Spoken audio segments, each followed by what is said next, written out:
Okay, so the aim of these first set of lectures is to introduce a general approach to making decisions, and particularly in the context of trying to use data to distinguish between two different classes. So before we look at the parts of this problem in detail, I want to give you a kind of a high-level example.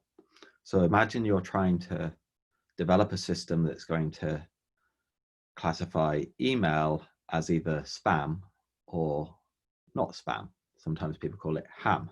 So you want to classify your email as spam or ham, and you want to make a decision for each email whether to put it in the inbox or whether to put it in the spam folder. So that's the decision you're trying to make.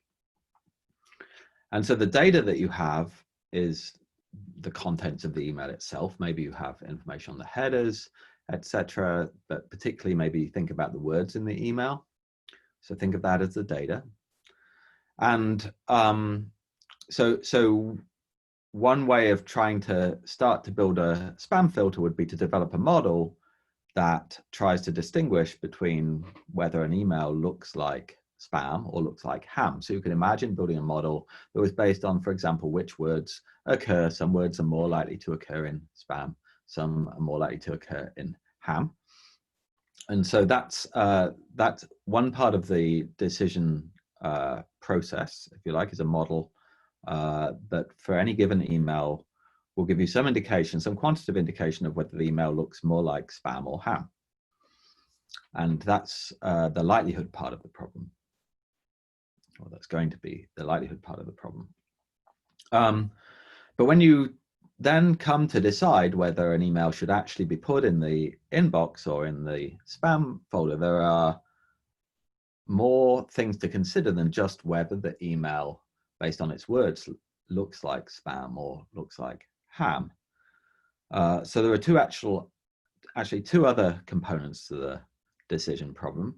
The first is, well, what proportion of emails are spam versus ham?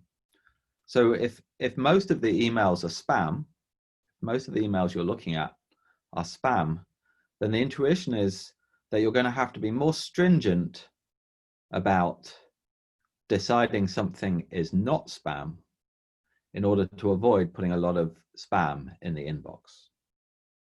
So that's so if you've got an email that looks slightly less like spam than like ham, but you know that most things are spam, then probably the email's still spam. That's the intuition. The second component of the problem is how much do you care about different kinds of mistakes you might make? So that's the loss function part of the problem. So for example, there are two types of mistakes you might make in this problem. You might put spam in the inbox, or you might put ham in the spam box. So those are both mistakes you might make. And some people might care more about one of those mistakes than others. So most people are pretty worried about putting real mail in the spam and missing it. And that might be more problematic to them. They might prefer to make a few mistakes the other way, where there's a little bit of spam in their inbox, rather than miss an email that is actually important to them.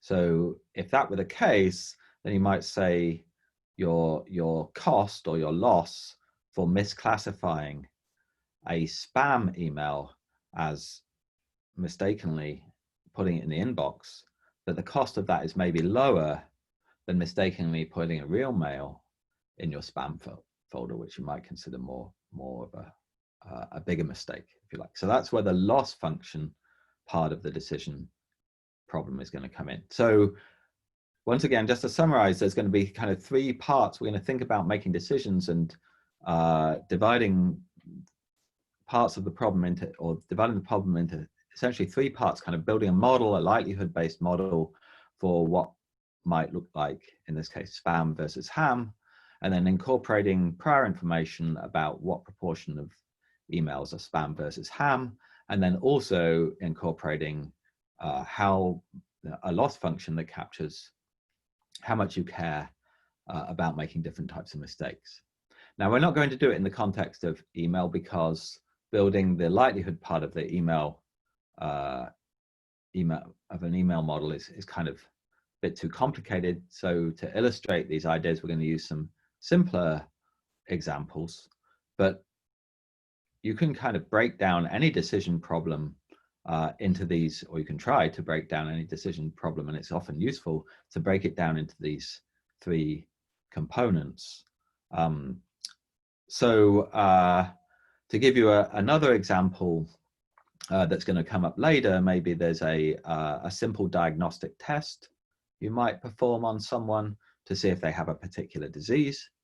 So you have a string of patients arriving at your door maybe, and you conduct this diagnostic test, and the test has some result if you are diseased, and some result if you're normal, but maybe the potential results overlap something. So you don't get a definitive diagnostic from the test. You only get some statistical information, and we'll want to quantify that statistical information in the likelihood.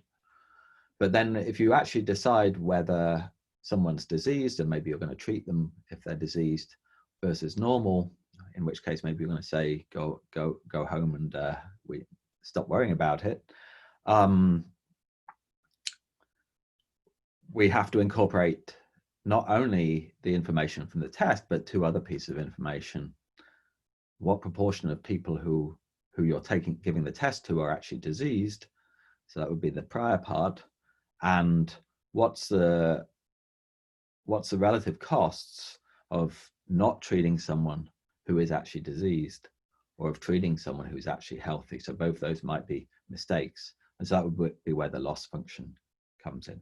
So you can see you've got to start thinking about problems, trying to think about, well, where does which part's the model, which part's the prior information, and which parts are related to the costs or losses of making particular mistakes.